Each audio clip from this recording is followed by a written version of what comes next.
Hello, my name is Grin, and this is my beard.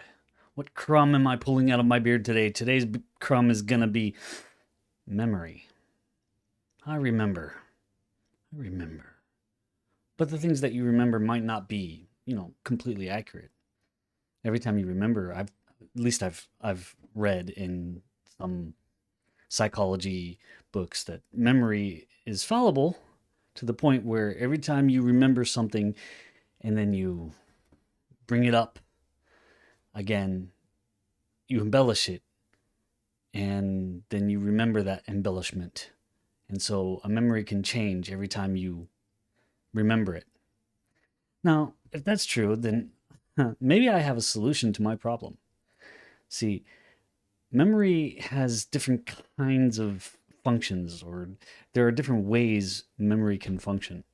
Like memory, as in knowing how to move, that kind of memory.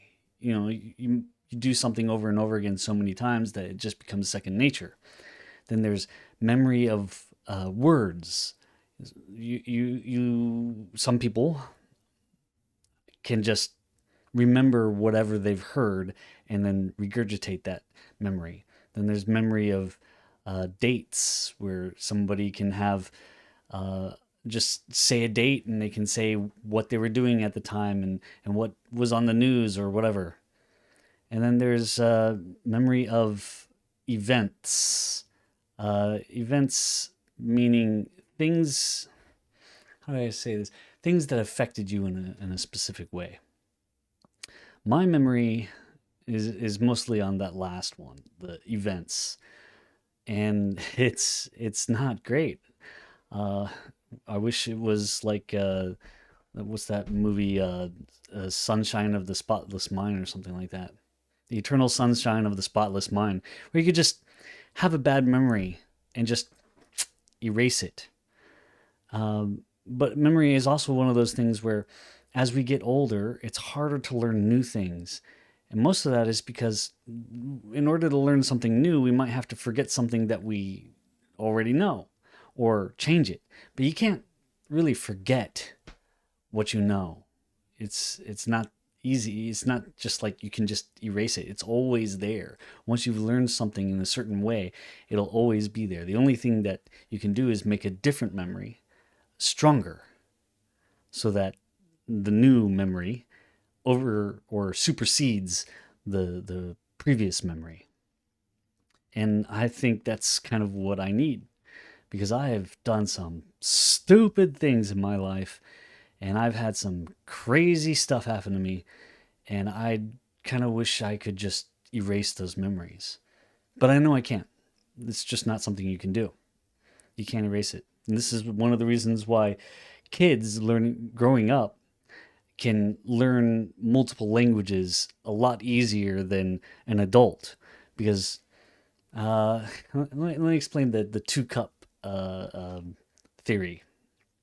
Two cup theory is when you're growing up, uh, from the age of 0 to 6 years old, uh, you're learning what sounds are language and what sounds are just nonsense. The blah, blah, blah, blah, that's nonsense. And then when you hear me speaking, you know that this is language and it has meaning.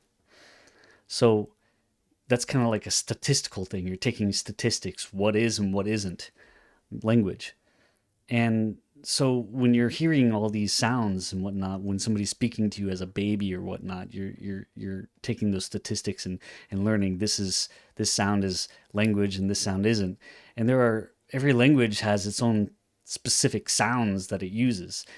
And then if you learn that language, if you learn these are the sounds of language, and then later try to learn another language, you're basically hearing different sounds that aren't language, at least from what you've grown. And you have to reorganize your brain into hearing these sounds as language, which is why, accents exist.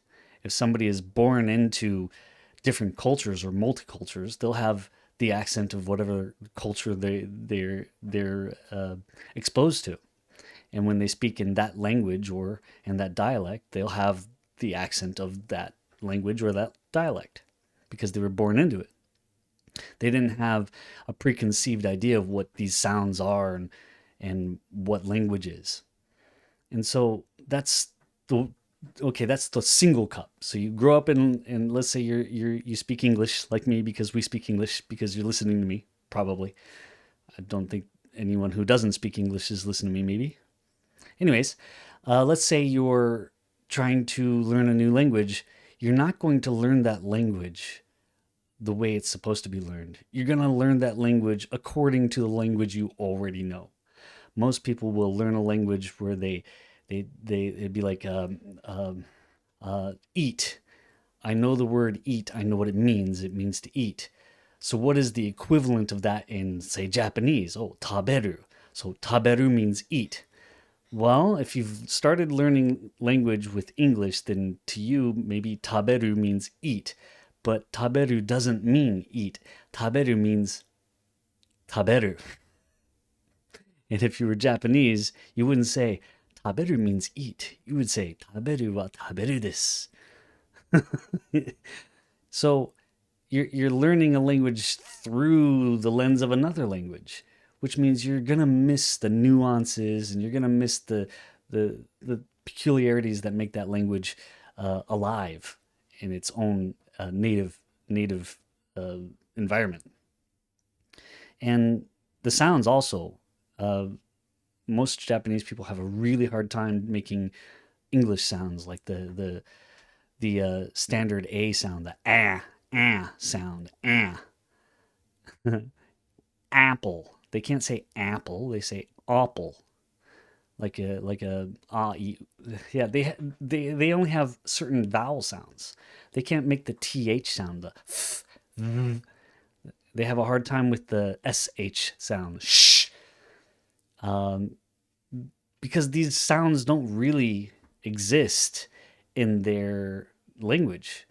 So, but if they're born into it, they can make those sounds because they've realized when they were babies, they were able to take those statistics. This is the sound. This sound is language, and this sound isn't language.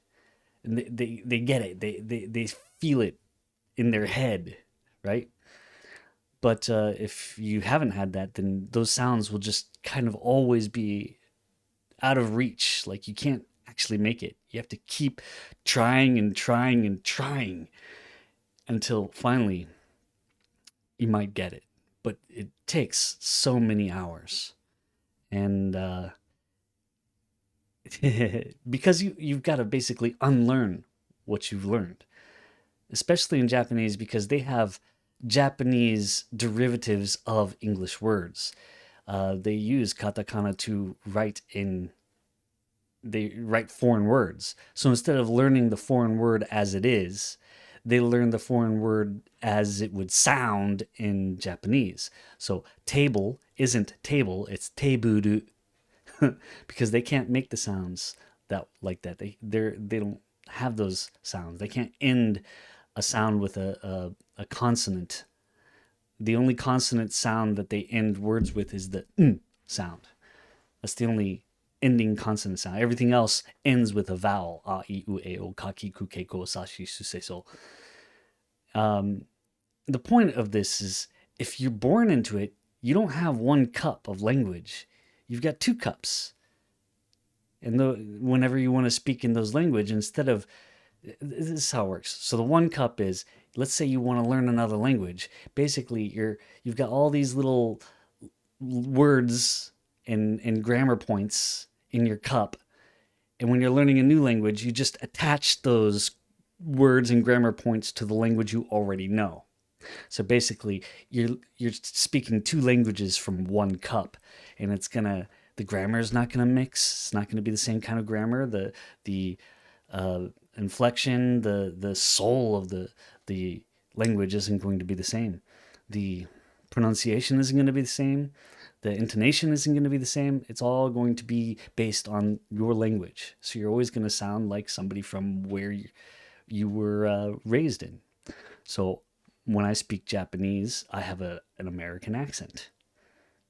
Although I've been told my accent is much less much less than most people. Like I don't say uh, arigato. I say arigato. And some people, most Americans can't say it that way. They would say arigato. um, Now, if you're born with two languages, you've got two cups to pull from. And so you can have completely separate meanings of the same word. And I've learned that this makes it really difficult for someone who is born with dual being dual linguistic or polyglot. People who are born as a polyglot, when they're young, they learn multiple languages at the same time. Those people often have a hard time translating. It takes effort, and then it also takes time to allow that to happen, because what you would say in Japanese isn't really the same as what you would say in English. Like even the word "I love you" in Japanese sounds kind of weird. It would be like "aishiteru," which doesn't really mean "I love you." It just means I have affection for you, or you are my affection, or I hold you dearly. Doesn't really Love isn't this word that they have. They do now, and it's called rabu. It's a new word in Japanese. They would just say daisuki, which means really like.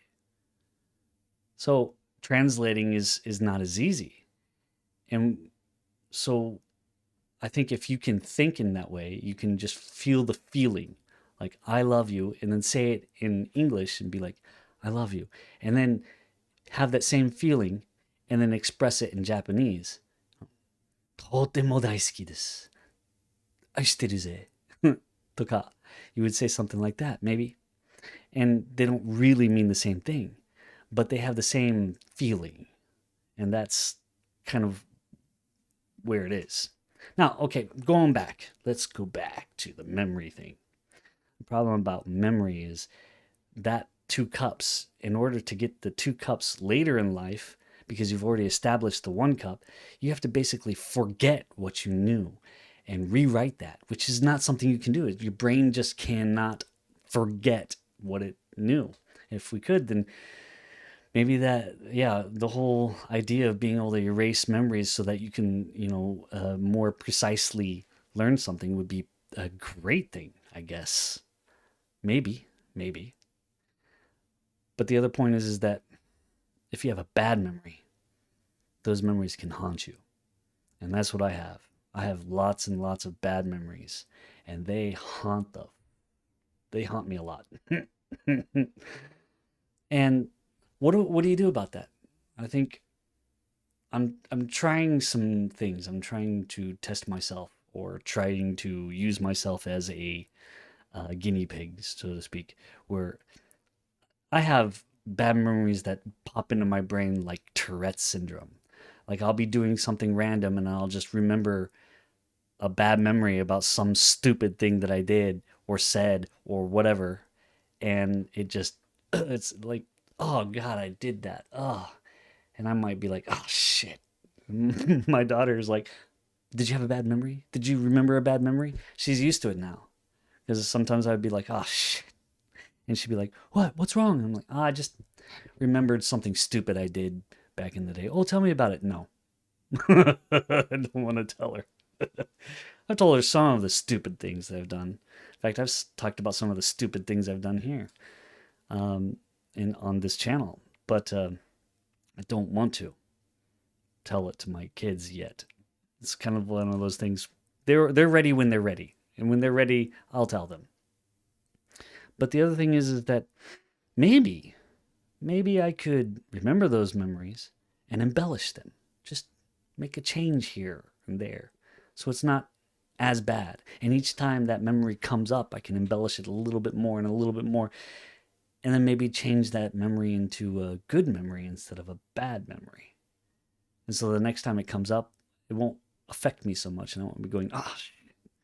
I'll be going, I think that is a good reason to explore your past. so that it doesn't affect you. Because just forgetting about it or just trying to block it, blocking it can actually cause more problems, because those memories will cause you to have some sort of reaction to it, or a there's a consequence to it. Like the reason why uh, let's see, let me give me an example. The reason why when I was younger, when I first came to Japan, the reason why I couldn't get any sleep is because I was deathly afraid of uh, creatures stalking me in the night, specifically aliens stalking me in the night. I was deadly afraid of that when I was a little kid. Didn't even know what aliens were, but I was like, something's there, something's there, and that affected me. So it's made it really difficult for me to go to sleep, and so I I just kind of take that memory now and I changed it and made it, brought it out many times, just remembered it so that I can analyze it and be like, this is the reason why that exists. So now I know, there's no boogeyman in the dark, and I can walk into a dark room without being scared. And so I've come to terms with it, and now it doesn't bother me, and I can sleep. So I remember what it was like being a kid, going into a dark room and going, it's too dark in here. I want to hear the boogeyman's there. And now it's like I walk into a dark room and it's just like, okay, just sit here and wait until my eyes adjust. Oh, okay, there we are. And then go on. And it doesn't bother me anymore. So that's kind of what we need to do. Instead of repressing those memories, need to bring them out. Need to, think about them and understand those memories and how they affect us. So that's my thoughts on memory and why it's important. There's so many cool things about memory, but I've been doing a lot of studying on languages because I'm an English teacher, so, and I'm trying to teach people who don't speak English to speak English. So I need to know why it's so difficult for them to speak it. And I know why, but I haven't figured out a good way to fix that. There is one good way, and I've proven it. I'm kind of a mad scientist. I don't know if this is unethical or not. I think it should be ethical because it's not bad. The point is that I use my kids as guinea pigs too.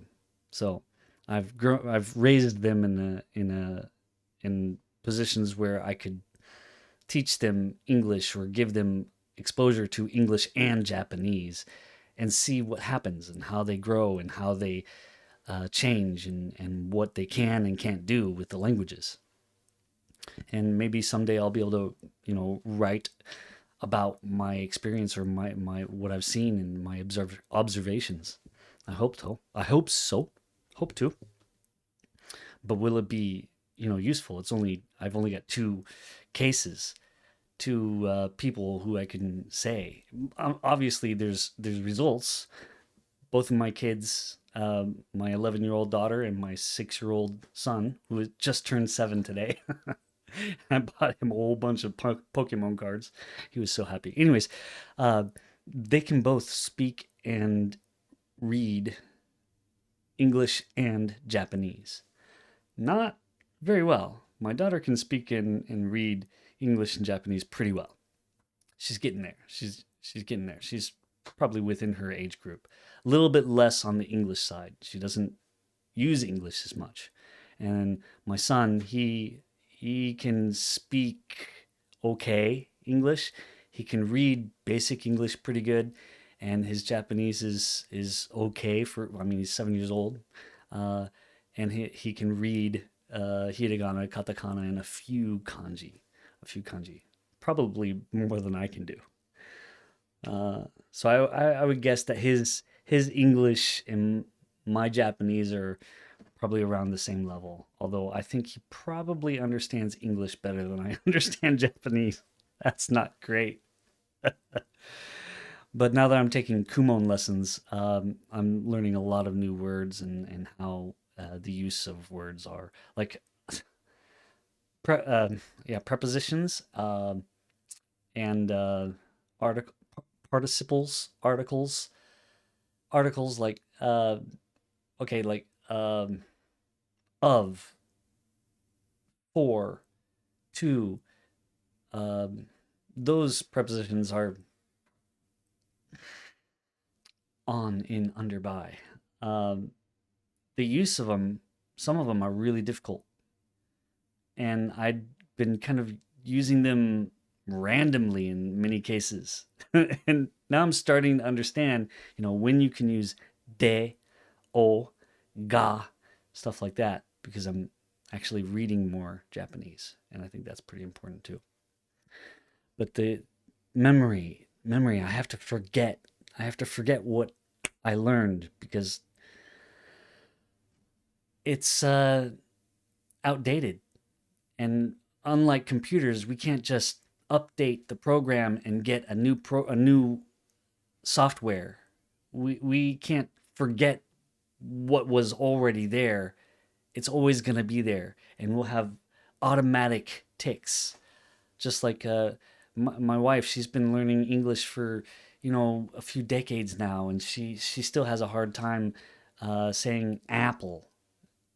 If she concentrates on it, she can say apple, but her programming is the sound of the ah is just ah, and so that programming, since she's had that programming in Japanese for so long, the other program of the a sound being ah isn't strong enough. So when she's not concentrating, she'll automatically say apple instead of apple.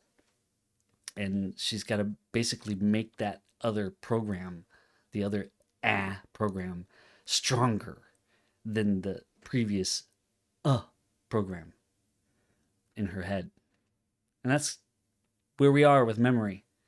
So if you're the type of person that can just forget something, I really envy you. I mean, seriously, I honestly envy you. There are some things that I just can't remember, but they're there. They're in my head. Like everything I've seen and read and whatnot, it's there. And even though I can't like recall it, like if I search hard enough inside of my brain, I could probably recall what I read on a piece of paper. Uh, but I'd have to really, really recall. I'd have to really recall it hard. Difficult. It would be really difficult. However, it's there. What I'm saying is it's there. Once you've learned something, once you've seen something, you can't just erase it. It'll always be there and it'll always be in your subconscious. And those types of things will make you automatically do things like saying instead of ah when you're saying the word apple. And that's what we need. We need to basically make new programs that are stronger so that we can do what we want to do or remember what we want to remember precisely, more concisely, correctly.